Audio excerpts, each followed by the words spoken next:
السلام علیکم۔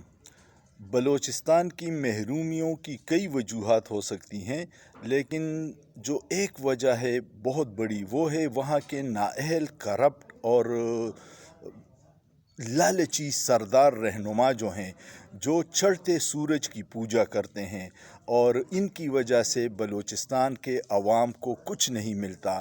یہ صرف اپنے ذاتی مفادات کے محتاج ہوتے ہیں۔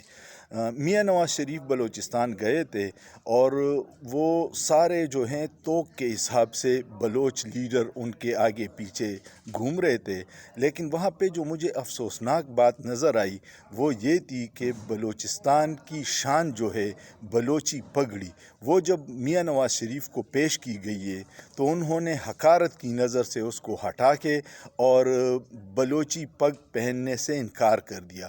یہ پورے بلوچستان کے لیڈروں کے لیے ڈوب مرنے کا مقام تھا کہ آپ کے ووٹ کی ضرورت تو ہے، لیکن آپ کی شان بلوچی پگڑی پہننے سے وہ انکاری ہے۔ اور یہ پنجابی رہنماؤں کا عمومی رویہ ہے پٹھانوں اور بلوچوں کے ساتھ۔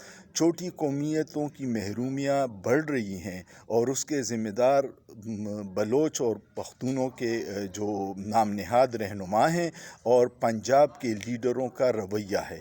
یہ انتہائی قابل افسوس ہے۔ بلوچستان کے خوددار عوام کو اس کے خلاف احتجاج کرنا چاہیے، اور احتجاجاً ان کرپٹ اور مفاد پرست سرداروں کو جو اپنے بلوچی کلچر کی شان کی بے عزتی پہ خاموش ہیں، ان کے خلاف ووٹ دینا چاہیے۔ آپ کا کیا خیال ہے؟ کمنٹ ضرور کیجیے گا، اور سوچئے، سوچنا جرم نہیں ہے۔